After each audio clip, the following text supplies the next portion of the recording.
Can you hear me? Yes, okay. So welcome to the Humanities Center. I'm Marie-Pierre Ulloa, the Associate Director for the Taube Center for Jewish Studies. And before I introduce our guest speaker tonight, I would like to thank the Humanities Center, the co-sponsor of the event, and its director, Aaron Rodrigue, who is with us tonight. So thank you, Aaron. I also would like to thank Steve Weitzman, the director of the Taube Center for Jewish Studies, and my colleague, Linda Wynn, who is the center manager and who has done, she's here, yes, she's here in the room. So thank you, Linda, and thank you to Ashley, who is our student, who has helped us to put this event together. So I want to say a few words about the format of the event, because instead of having a formal conversation, I'm going to introduce Jean Naggar, and then she will give her presentation, which combines text and images. So she, as you can see, there is a slideshow about her family history and recollection in Egypt. So she's going to give a presentation and comment on the pictures. So while I was finalizing my preparation for tonight, I thought that we could have entitled this evening Lost Worlds, an evening with Jean Naggar on family, exile, and Egypt, or the many lives of Jean Naggar, or what also came to my mind is the famous line, the past is a foreign country, and in her case, the past is literally a foreign place, a foreign country. So Jean Naggar was born Jean Mosseri in Alexandria, in her maternal grandparents' house, the Smoura family home, and she spent most of her childhood in Cairo. In the family home in Cairo. Her family was a powerful Jewish Sephardic family from Egypt until going into exile in 1956. Her life spans the trajectory of the Sephardi diaspora since 1956, when her family was, had to flee from Egypt after Nasser's nationalization of the Suez Canal. In her book, Jean Naggar evokes her privileged and happy childhood in Egypt, where she was raised in affluent circumstances until her golden world was shattered in 1956. However, referring to the international Suez Crisis that forced the Jews out of Egypt, she writes in her memoirs that the moment when my parents' world shattered was also the moment that set me free. So the years ahead, indeed, were years defined by an overwhelming sense of freedom and possibility. And she's going to dwell on it later during her presentation. So her family left Egypt in 1957, and after that she attended Westfield College at London University, where she was awarded with a BA with honors from London University in 1960. In 1962, she married Serge Naggar, who is with us tonight, and they moved to New York City, where she has lived ever since, and where she so she's been immersed in the literary world almost all of her life, but she has become even more for the past 35 years when she established her eponymous literary agency in 1978 in New York, where she had previously worked as an editor and a translator. Jean Naggar published a wide range of fiction and nonfiction books, and we are very pleased to have some of her authors with us tonight in the room. She is a member of the Authors Guild, the International Women's Forum, the Women's Media Group, PEN, and a former president of the Association of Authors Representatives. She's also, as you know, an author whose poetry has been featured in The Listener, and published in the New York Times, The Village Voice, Publishers Weekly, and Writers Digest. So her memoir of an atypical childhood in Egypt, Sipping from the Nile, My Exodus from Egypt, was published in 2008 and was a finalist for the 2012 International Book Awards in both the memoir and narrative nonfiction categories. Her memoir serves as a precious time capsule of a world on the cusp of change. She presents a rich and captivating portrait of a Jewish family from cosmopolitan Alexandria and Cairo, with roots in Italy, France, England, and the Middle East. Her story and her family stories are in many ways similar to those of other Jewish families in vanishing communities throughout the Middle East and North Africa, with the notable exception that she comes from two highly powerful, prominent families from Egypt. She evokes her multilingual upbringing in the book, and here I quote her: "The polyglot broth of expressions which simmered constantly around my childhood," and what she calls, or what she refers to as frarabiche, for a mix of French, Arabic, and English. Although a few of the Jews from Egypt spoke Arabic during that time, but it was a mix of Italian, French, Ladino, and English. She explores in her book the experience of exile itself, her exotic encounter with Ashkenazi culture when she moved to the US in the 60s, coming from a different wave of Sephardic immigration to the US herself. Her recollection of Egypt is slightly different, and it's a very nice addition to two other memoirs from Sephardi Jews from Egypt. Here I'm thinking of the classic written about 20 years ago by Andrea Simon, Out of Egypt, but most recently also the writings of Lucette Lanaldos, who wrote two memoirs. The first one dedicated to her father, the man in the white sharkskin suit, a Jewish family's exodus from old Cairo to the New World, and the most recent one dedicated to her mother, the arrogant years, one girl's search for her lost youth from Cairo to Brooklyn. So in those three memoirs, it's a migration from Egypt to New York. So Jeannie, I know, is going to also talk a little bit about that.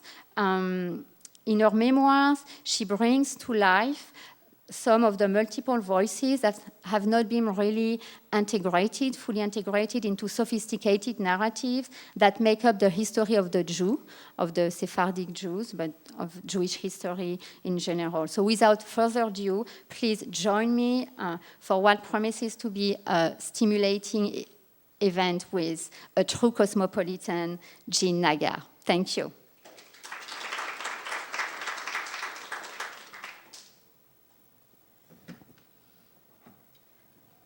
I hope this is working. I've never had one quite like this. Can you hear me? Yes.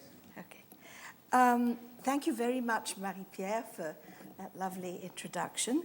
And my thanks also to the Taube Center for Jewish Studies and the Stanford Center for the Humanities for co-sponsoring this event, and to Linda for taking so much trouble with all the details. Excuse me one moment.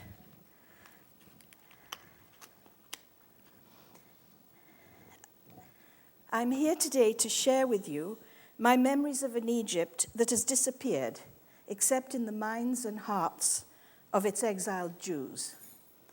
My book, my memoir, Sipping from the Nile, My Exodus from Egypt, is a memoir of a happy childhood, growing up in a loving, extended family in a magical, protected world. At least that's how I remember it. When I was 19 years old, I left my home in Egypt permanently, blown into a larger life and wider world by fierce winds of change. A mere footnote to history, the Suez Crisis of 1956 is little known in the larger world and less remembered, although it is more familiar now since Egypt has been so much in the news. But the shockwaves that the Suez Crisis created uprooted my family, scattered hundreds across the world, leaving them with no support systems, few possessions, and a history no one understood. The Suez Crisis hurled Egypt's Jewish communities into instant exile, forcing them to leave behind their homes, their businesses, social structures, fortunes, communities, and lifelong friendships forever. It decimated the deeply rooted ancient Jewish communities of Egypt, some 80,000 strong and centuries old. In a climate of profound stress and fear, we had immediately become the enemy. Within months of the Suez Crisis, only 400 Jews remained in Egypt. Now, some 50 years later, there are fewer than 50. Recent history has also wrenched Jewish communities from other Arab countries, ejecting them tragically destitute into unfamiliar lands. Far-flung from the life they knew and understood, sprinkled across continents and oceans, many close-knit families have since been separated for years by geography, language, and economic restrictions. My own childhood experience with religion was simple. When he built the mansion he lived in on the borders of the Nile, my grandfather had also built a small synagogue in the garden, and we all repaired there regularly on Saturdays and holidays. In many ways, it seemed no more and no less than an extension of home. Being Jewish, being Sephardic, was such an integral part of my being that it sort of slid into the background. It needed no more scrutiny or explication than my name or the color of my eyes. It was part of who I was. Reflecting on this through the lens of today, I realized that while there were rituals observed and rules laid down about behavior in all areas, there was little judgmental scrutiny. I believe that this strong spirit of acceptance for diversity and difference, even in the realm of religious observance, has characterized Mizrahi and Sephardic Judaism throughout the ages, and it was a characteristic of the Ottoman Empire and the Egypt it created, the Egypt in which I grew up. In a sense, Sephardic Jews integrated well with the societies into which exile drove them again and again. Perhaps their long history of segueing into receptive cultures where their skills were recognized and valued enabled them to cross the cultural divide with more ease than some of their Ashkenazic counterparts. It came as a revelation to me when I first came to America that it seems to me that Ashkenazi communities in America have divided themselves along fairly rigid lines of observance: conservative, reform, orthodox, modern orthodox, while initially Sephardic groups of exiles built synagogues and communities around their geographic roots, building houses of worship and collecting in groups that evoked the lands from which they had been expelled. In America, for the first time, I learned that I belonged basically to a subset of a subset. My brother once overheard the following conversation between my mother and another elderly lady outside the Sephardic synagogue in Manhattan. "Are you observant?" asked the lady. My mother pondered. "I used to think I was," she said at last. "Now I'm not even sure I'm Jewish." Of course, the experience of displacement and growing up was not uniquely mine. It's a universal one. So the prism through which that experience is viewed is what bends the experience into different shapes for each individual, making each memoir in the end both unique and universal, an attempt to find a vanished past that leaves its faint footprint in the present. As most of us did after we left Egypt, I packed childhood memories away and moved forward with my life. I worked hard to spread roots somewhere, somehow, for decades skirting the deep gulf I camouflaged under the dense foliage of reinventing a life. Years passed before I realized I needed to clear off the foliage and confront my childhood, to create a path for my children and grandchildren to own a way of life which had been mine. They needed to know the community and the vibrant, individualistic family members who wove the fabric of my own childhood into a raft to sail me safely through uncharted seas. The catalyst that started me writing Sipping from the Nile then came zooming out of left field soon after the births of my first grandchildren. Because now that I was myself a grandmother, my thoughts meandered onto untrodden paths, starting me wondering about the life journeys of my own beloved grandmothers before they became my grandmothers. I wondered about the entire web of people and circumstance that had led to this transformative moment in my own life, stirring up the past I'd buried deep for years. So many of the people I'd known and loved now lived only in my heart and in my memory. The very world I'd been born into had completely disappeared. So many questions I came upon as I explored my past and that of those close to me were now questions that could never have answers.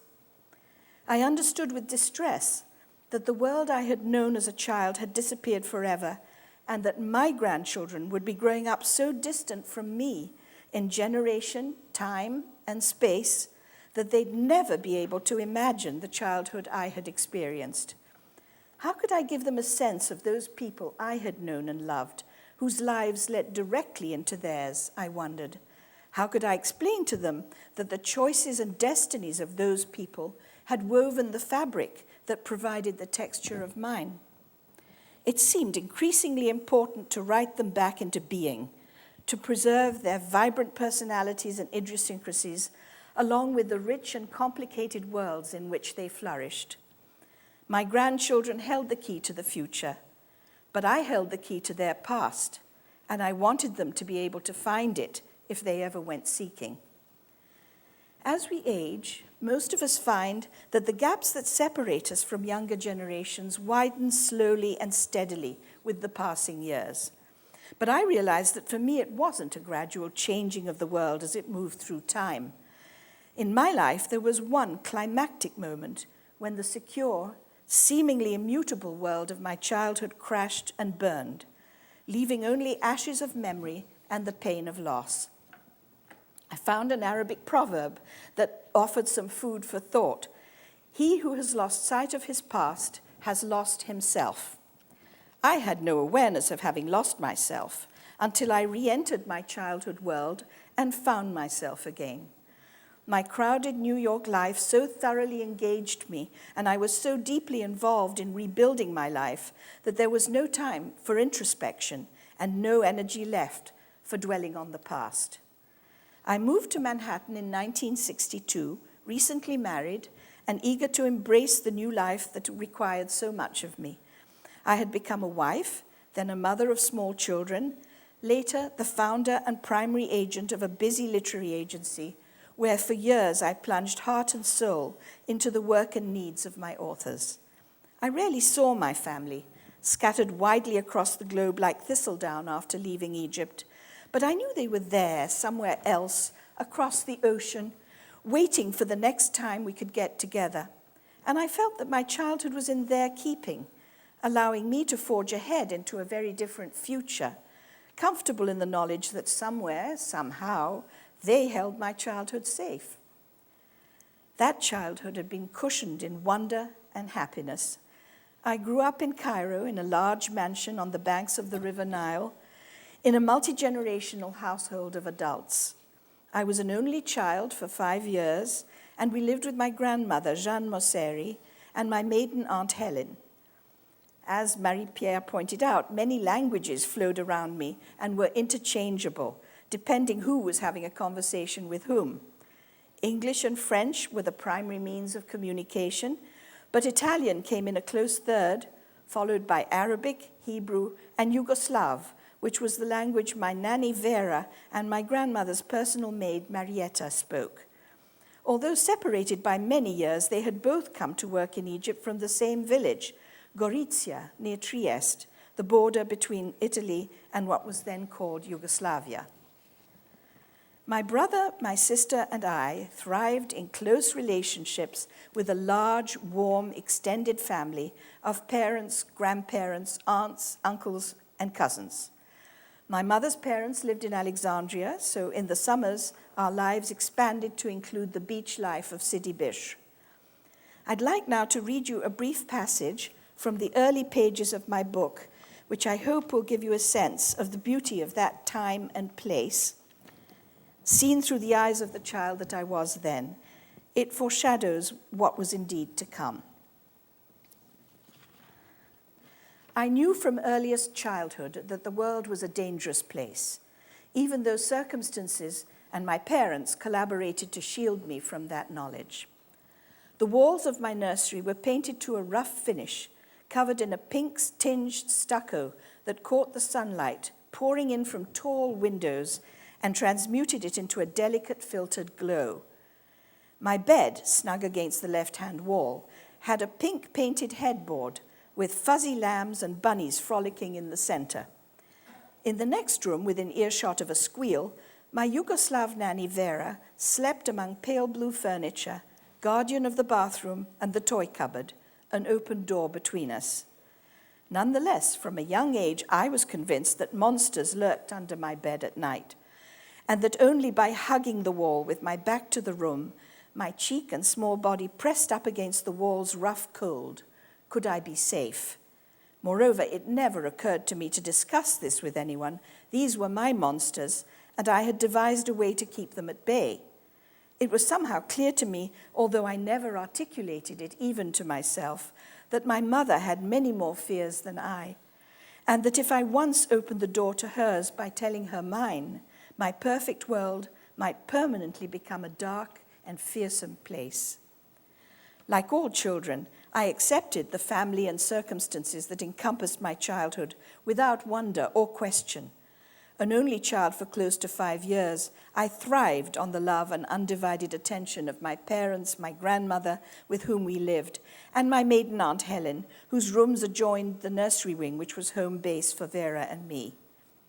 The days of this early childhood seemed pillowed in an abundance of time, luminous with sunshine, time that nourished my consciousness with silence that was never silent, where bird song and the hum of insects filled my senses, and the grass winked white butterflies at the sky.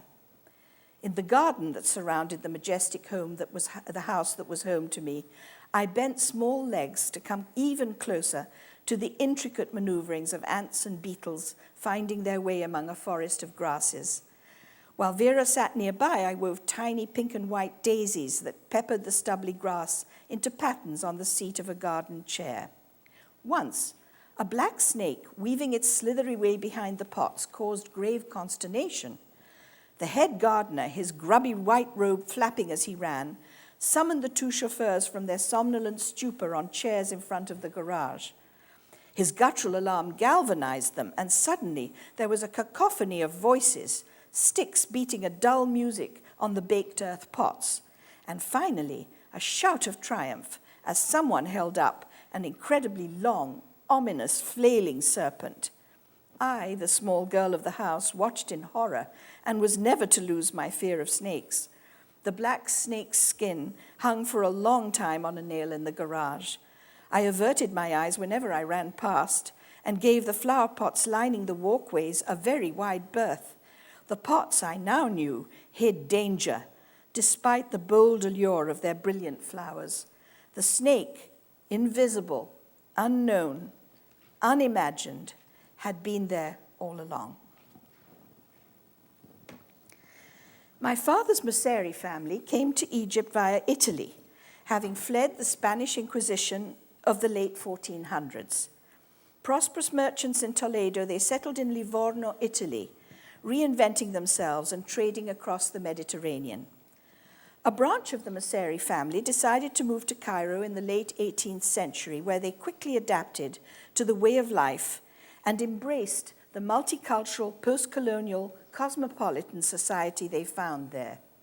They created networks across national and religious lines that led them to conduct happy, productive lives alongside their welcoming Egyptian neighbors and the European colonial communities.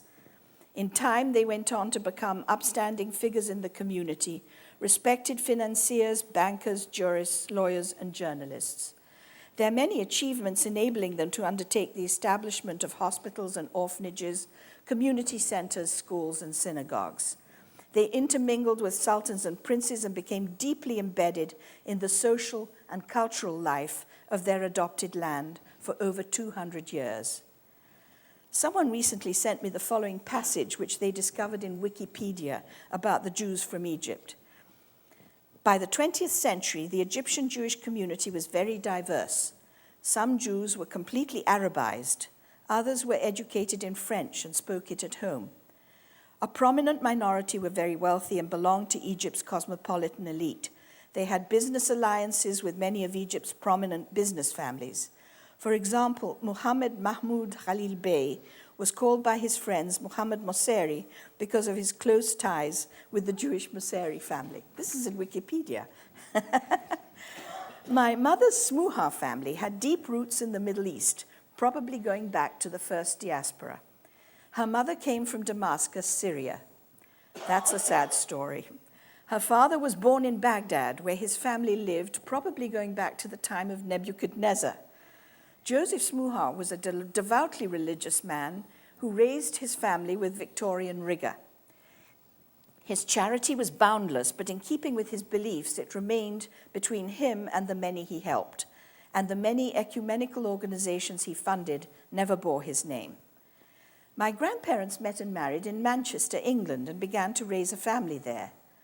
Business for the British government took my grandfather, Joseph Smuha, to Egypt, where he eventually settled with his family, contributing his entrepreneurial vision and his integrity to the city of Alexandria, draining the mosquito-infested Hadra lakes to build a unique, ecologically prescient real estate development, which also included public plazas, wide tree-lined boulevards, a sports club, a golf course, and a race course. The area, unfortunately, I understand that it's fallen very much into disrepair today. It's still known as Smuha City, although the fortune he made remained in Egypt after Suez and continues to be embattled in the courts to this day. Before 1956, and even after the riots of 1948, my parents led an interesting cultural and social life. There were elegant dinners at friends' houses or on the roof of the Semiramis Hotel, lights glinting on the dark waters of the Nile below. There were world-class singers, Caruso, Gallicurci, to hear at this Cairo Opera House, ballet troupes from around the world, splendid evenings of dîner dansant at the Mina House Hotel or the Auberge des Pyramides. But my brother, my sister, and I lived largely upstairs in our nursery suite or out playing and bicycling in the garden with neighboring friends and cousins. The times when our lives as children most closely intersected with the lives of the adults were the religious festivals. Although our parents were very present and active in our lives, we were carefully sheltered in a child's world that sensed only the faintest echoes coming from the world our parents inhabited. Passover began with a monumental upheaval as the huge house was cleaned from top to toe, causing my mother to comment that it was easy for our ancestors to insist on such rigors of cleanliness when all they had to do was to move a tent to a clean piece of sand. My indomitable Aunt Helen was in charge and dealt with it all like a military operation. I have an anecdote that I would like to share with you from the book. Ritual required the presence of a shoulder of lamb, complete with knucklebone, on the Seder table. Auntie Helen, who was responsible for ordering the food, had great difficulty every year securing the 2 shoulders she needed from the butcher for the 2 Seder nights. It was a perilous process, and she could not risk failure. So one year, convinced that she'd solved the problem, she ordered an entire lamb from the kosher butcher.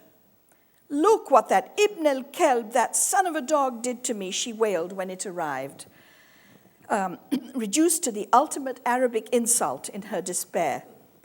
Her face a mask of tragedy, while my father tried to stifle his laughter. "He has ruined our holiday." The butcher had sent the lamb minus the 2 shoulders, and only the full force of her most strident fury produced the meat she needed in time for the holiday. The next year, she decided to go one step further and circumvent the problem. Some weeks before the holiday, a sheep took up residence in the garden. Intrigued, my brother Jeff and I fed it bersim, bunches of parsley that it seemed to enjoy, and we spent time playing with it every day. My mother grew increasingly apprehensive as the day of doom approached.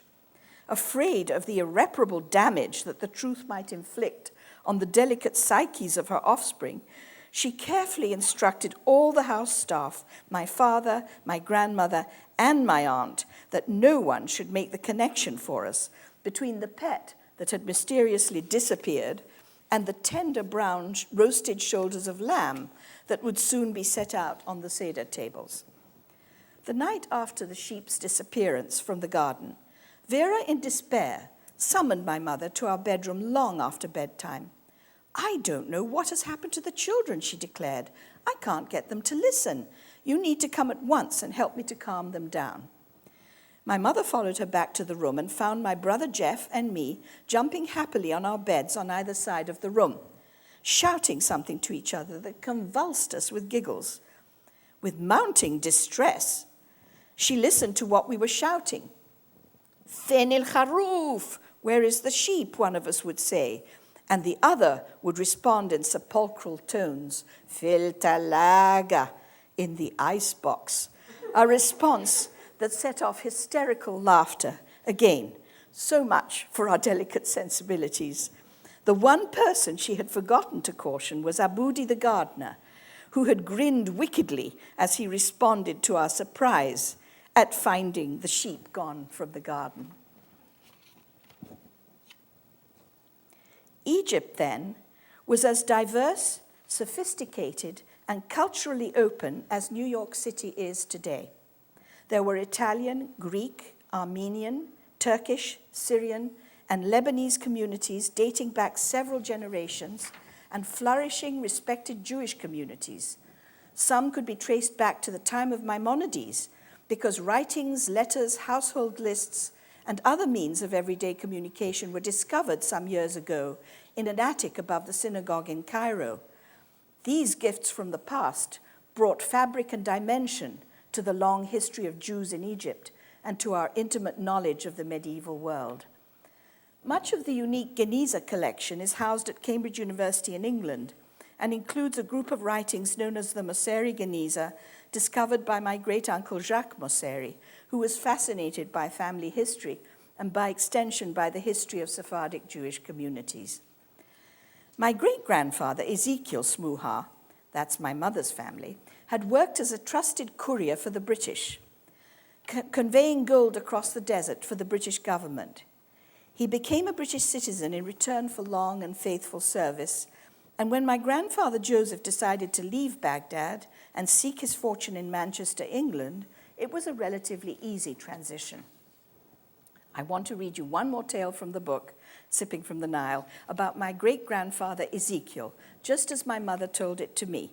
Apocryphal or not, this tale brought home to me that each of us is the sum of choices made by ancestors remote from us in time and place, just as the choices we make will in turn design the lives of our descendants.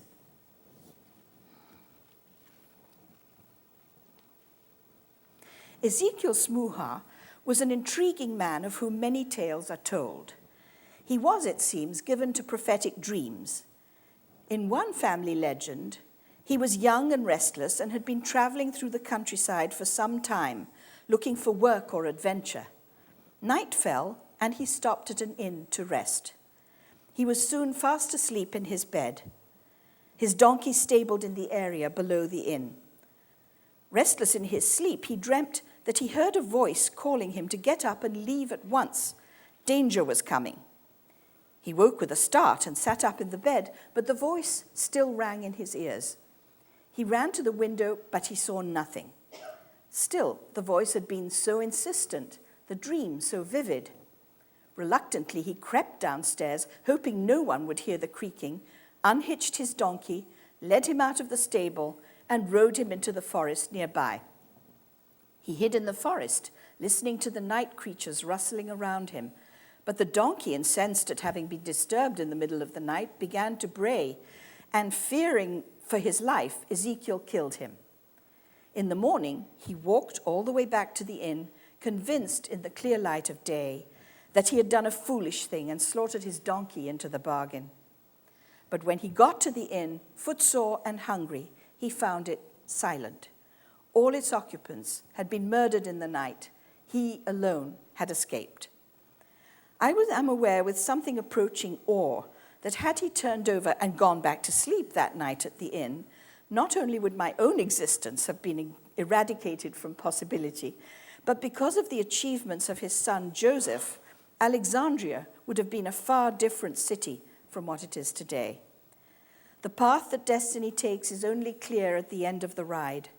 Once embarked on it, we can only follow blindly where we are led, under the illusion that we do the leading, failing to see around each bend, failing to realize how the dots we make at random connect the architecture of our lives.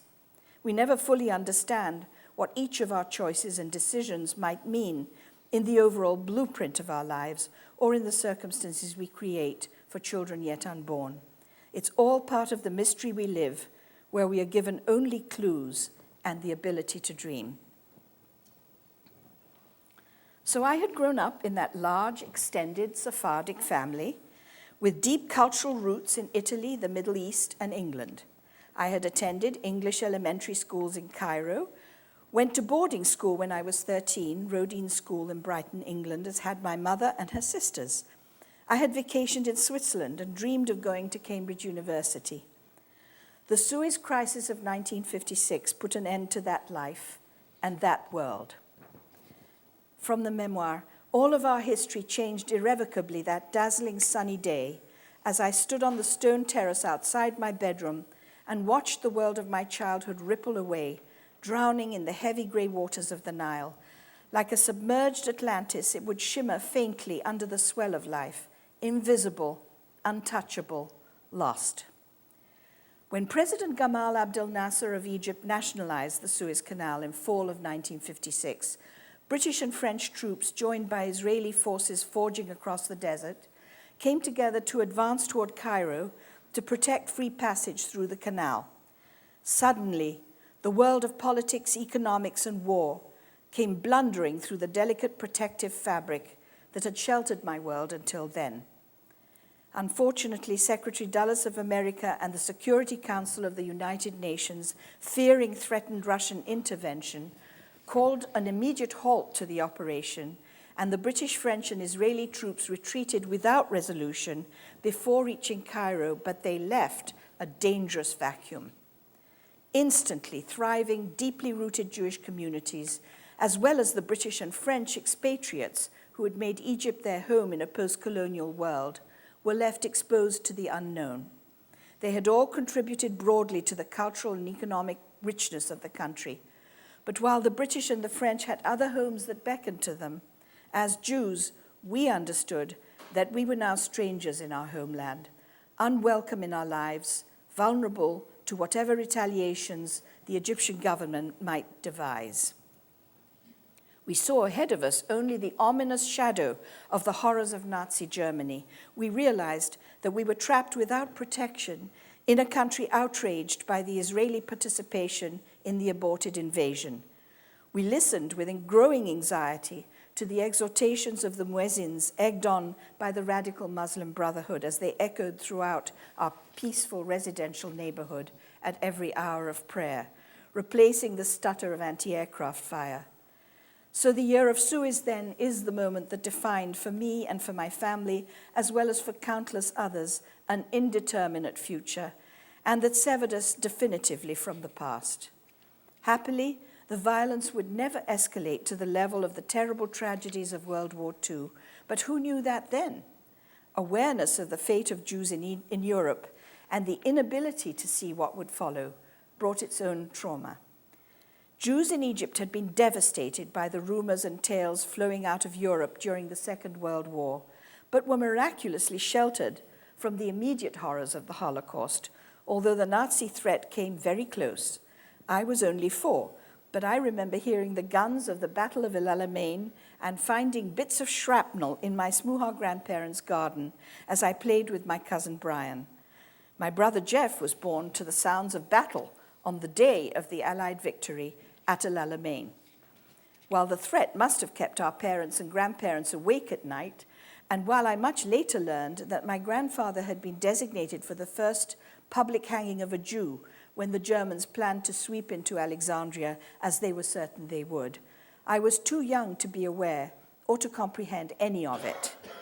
I have recently learned that General MacArthur pleaded with Winston Churchill to return the Australian regiments from the Egyptian desert to Australia, where there was much concern about a Japanese invasion. Churchill flatly refused, and I suppose I have him to thank for my presence here today, because had he accepted, clearly Rommel would have prevailed, and I would almost certainly not have survived.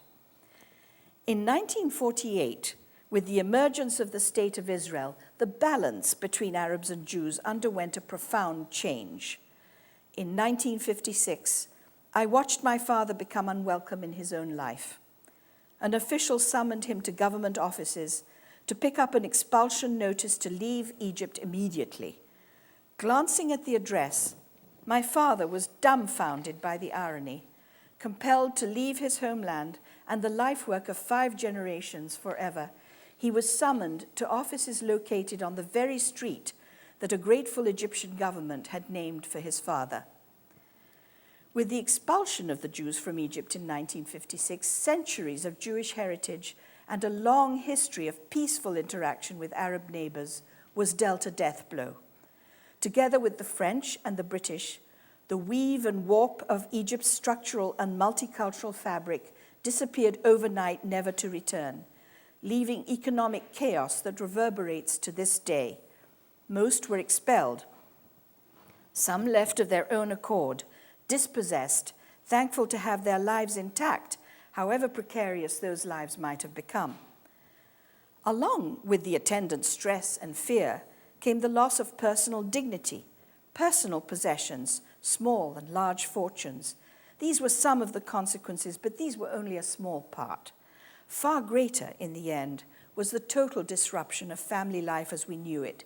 Extended families far-flung across continents and oceans, an entire way of life swept into oblivion in a moment. Most Egyptian Jews were forced out with nothing but the clothes on their backs, their Egyptian passports destroyed.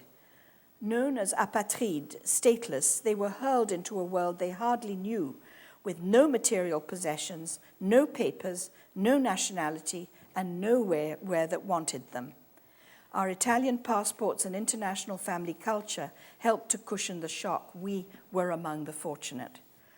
During 9 months of terror and seclusion, wrapped in a bizarre outward package of comfort and luxury, during the experience of going into hiding and later re-emerging to continue dismantling the work of generations, I had also been wrapped in a selfish tangle of teenage angst.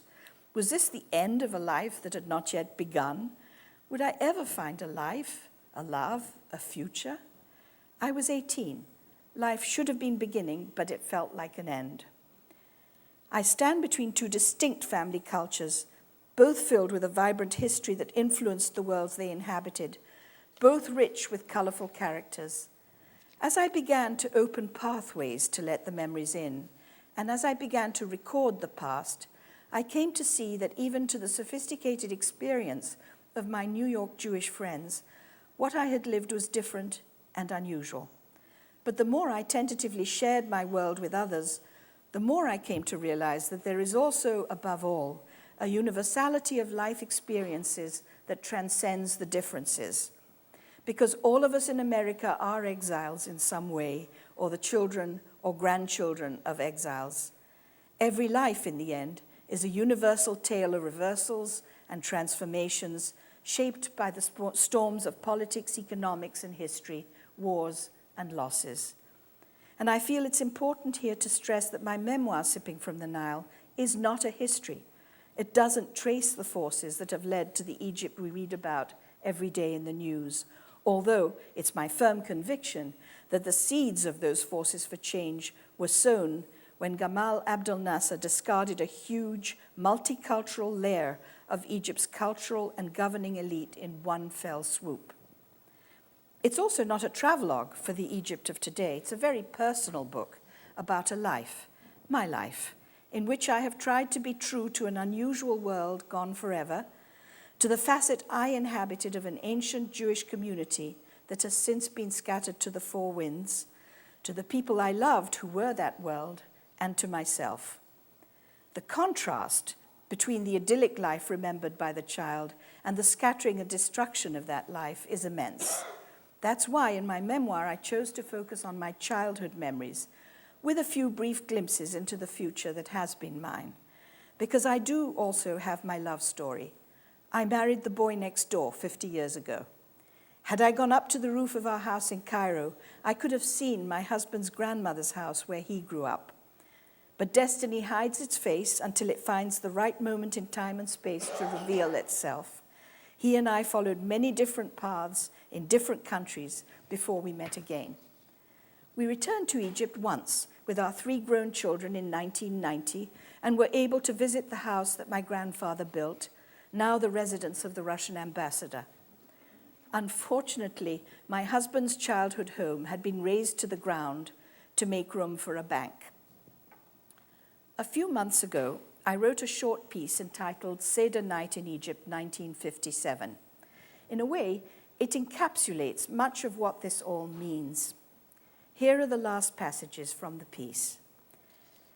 Making sure that we were all comfortably settled in our seats, my father took his place at the head of the long table, crystal glimmering and dancing under the chandeliers. The roasted shoulder of lamb gleaming, the bitter herbs, the brown hameen eggs, everything in its accustomed place. His expression serious, my father waited for the chatter to die down, lifted his glass, and began reciting the order of the service that we always sang for some obscure reason to the tune of the Egyptian national anthem. Then it was time for the manishtana, the traditional questions asked by the youngest person at the table. My sister Susan, 9 years old, began to read in Hebrew. A sudden silence fell as the words sank in. Why is this night different from all other nights, she asked. Why, indeed? We all knew the answer. Immobile, we registered the irony clamped down like a dark shadow in the large room, as everyone reflected on this particular night, this particular Seder we were celebrating in Egypt, anticipating our own imminent exodus. Not only were we commemorating the night when Pharaoh expelled the Jews from Egypt and sent them into the desert, for us, as for other Jews still in Egypt, this would be the last Seder in the land of our ancestors. This was the last Seder we would ever celebrate in the house my grandfather built. We too must prepare for Exodus. This night we celebrated the freedom of our ancestors from the tyranny of slavery, knowing that we ourselves were about to be dispossessed and exiled by a modern tyrant, once again ridding Egypt of its Jews. There would be no manna in this desert, just the need to reinvent ourselves once again in new worlds. No one said a word. The chilling moments slid past. We drank wine. We read the story we all knew so well. We sang the songs we had always sung. The Seder continued. Next year, we would be scattered around the world. This night was different from all other nights. This Seder was different from all Seders past and to come. Egypt was our past and our present, but it would not be our future. Next year, it would continue somewhere else. My memoir ends with the words, "The past is never gone. It is the foundation on which we build the present every day of our lives. This is what sustains us. This past is mine, but in a way, it's also my present and my future." Thank you all very much for listening to me, and I'm happy to answer any questions.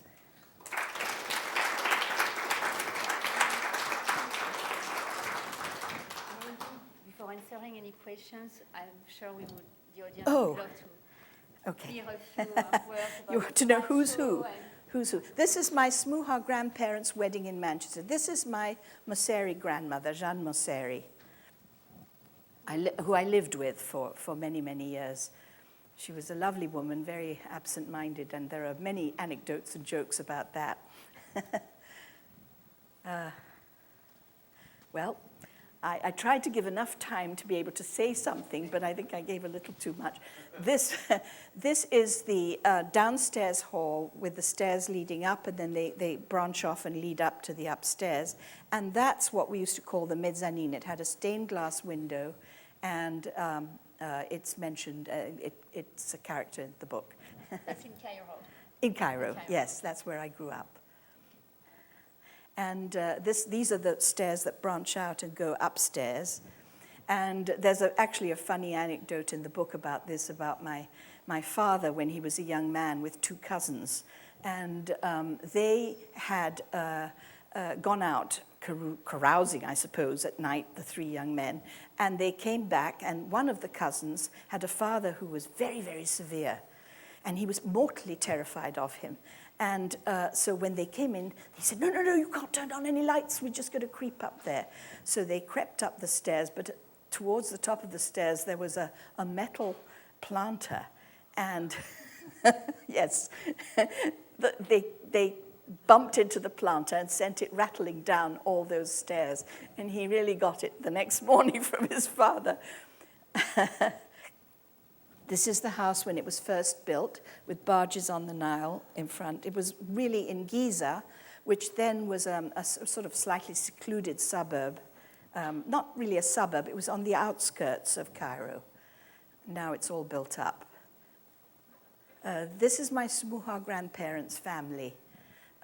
My mother is there. And that's Auntie Peggy, the grandmother of Eric.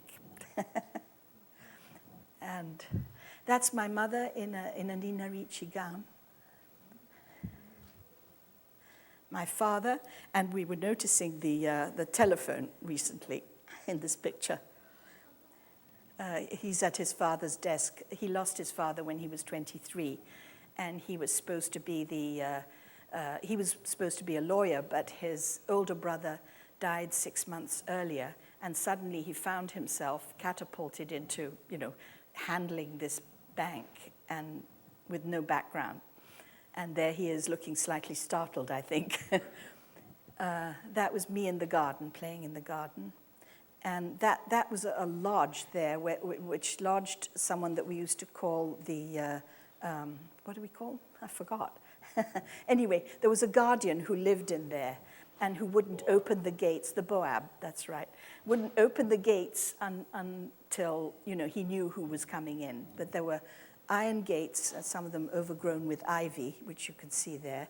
And now the Russians have built an absolutely strong fence inside, so you can't see in and you can't see out, which is a shame.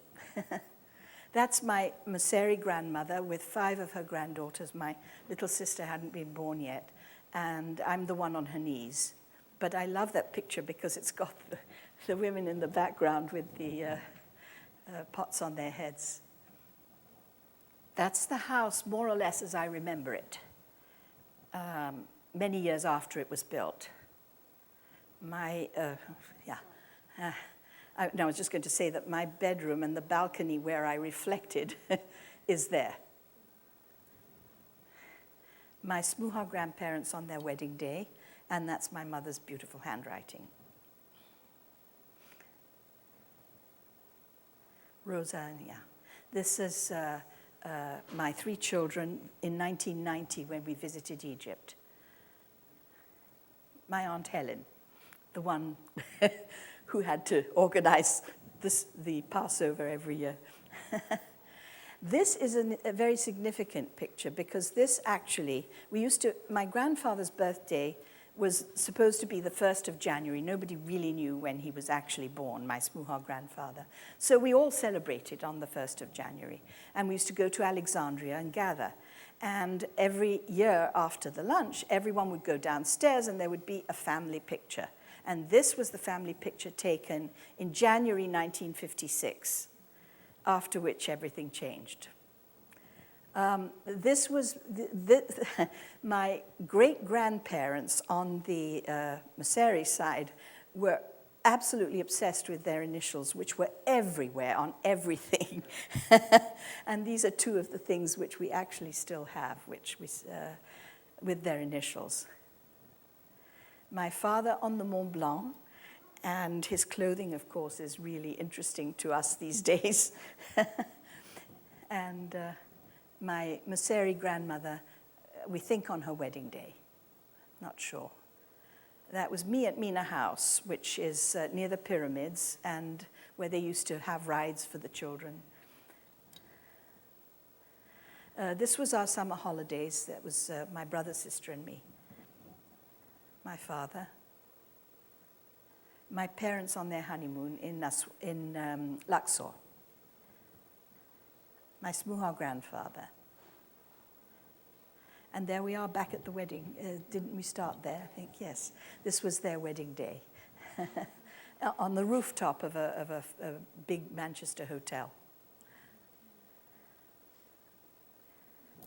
That's it. Thank you very much. You're very welcome.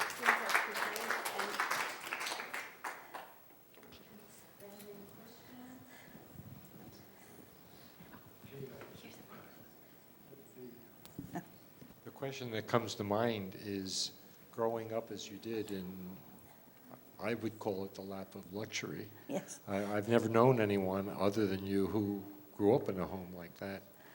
And yet you've lived most of your life in an apartment on an avenue in New York City. Yes. How was the transition, and how did you feel about, was it this constant feeling of a great loss, or? No, really not, because it coincided, when I moved to America, it coincided with being newly married. And so it was a very wonderful and exciting time in my life. And I soon had children, and that was also very exciting and wonderful. And I was just, as Marie-Pierre said, there's a point in the book where I mentioned that I had felt a little bit as if I was in a chrysalis, suspended in time, because for that whole year of Suez, we did not actually leave for 9 months. My father couldn't get the exit visa for 9 months. And but we didn't do anything. I mean, and it was sort of, we didn't know what was going to happen to us.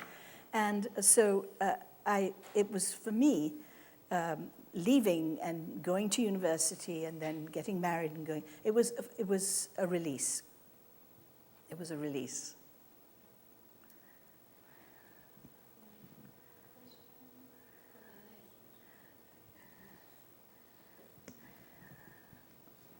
Given that you began your memoir for your grandchildren, I'm just interested in their reaction to it. Well, they really loved it. My granddaughters particularly seem to have found something that is very significant to them. I just heard recently that my 13-year-old granddaughter in New York is reading it for the second time, to my amazement. But one of my granddaughters really demonstrated for me what the generation gap actually means. She was 9 at the time when the book came out, and she wanted me to come and talk to her class at school about my life and the book. So I said, all right, and then I was agonizing, what could I tell a whole room full, which turned out to be 150 9-year-olds. And I said to her, well, what parts of the book do you think they would enjoy? And she thought about it, and she said, I know, read the bit about the motel. So I said, the motel? There's no motel in the book. What do you mean, the motel? She said, oh, Granny, you know what I mean. The motel, the part where your great-grandfather goes to a motel, and he wakes up in the night, and he goes to the forest. So for her, clearly an inn was, the Holiday Inn, the Hampton Inn. She had no concept what that meant. Yes? Okay. Any reference at all to Israel? Did that factor into the Egyptian Jewry consciousness? Well, it did. It did to some extent. But what happened was that after Suez, starting in 1948, but then after Suez, Jews became equated with Israelis, and most Jews living in Egypt were not Israelis or had any inclination to go to Israel afterwards. Many of them had contacts and a family living in European countries or in America or somewhere else. But Israel was not the place of choice for many people who left. However, it became the place of choice, came for the people who had nowhere else to go, which is really what Israel was made for.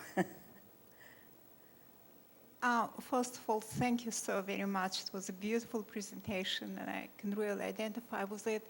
My question is about the language, because my first husband's family are Sephardic Jews from Turkey, and they're so multilingual. I was amazed the first time. I heard the mixture of English, Ladino, Spanish, French, whatever. But until the last generation, they all spoke Ladino as a first language. And then everything else came on top, as it were. So what was your first language? My first language was English because my mother had been brought up initially in England. I mean, they lived in Egypt, but she was at boarding school in England and considered herself British. So my first language was English. And interestingly, and I'm not quite sure, but of course now I can't ask my father, but I don't know why we never spoke Ladino. It may have been because the family went pretty directly, my father's family, to Italy, and they became very Italian. This counted. So they spoke Italian until my father's generation. And then in my father's generation, he went to a French school, and he was totally bilingual in English and French. And Italian was kind of a third language, and Arabic, and yeah. Thank you. Yes? I'm curious about what happened to the Smuha family. Did they were still in Baghdad, I believe? Or is that yes, right? they or were. Damascus, yes. I don't know, actually. That's a really interesting question. I hate to think. But Yeah. I have a feeling that the rest of them must have gradually got expelled over the things that happened in Iraq. And that would have been a But that would have fallout. been way before the Iraq War and things like that. I'm just curious whether the in 1956 in Egypt had a wider effect on the Jews who lived in other Arab countries. Yes, I think it did. I mean, but because I think that, but I think it's all tied up really with the emergence of the State of Israel, because at that point, they did not differentiate between their Jews who had lived in their country for generations and decades and centuries even, and the Israelis who they saw as taking land from them. And so that suddenly, instead of being our brothers the Jews, we all became not. I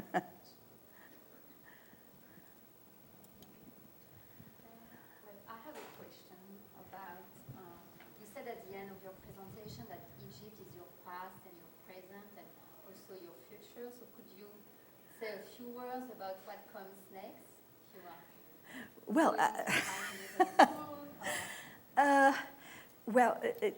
I will write another book, I hope, but I don't think it's going to be about Egypt. I think I have sort of laid that to rest for myself in this book. So I'm curious about this lady. She was very young. His name is Rosa Adel. Yes. That happens to be my maiden name. Really?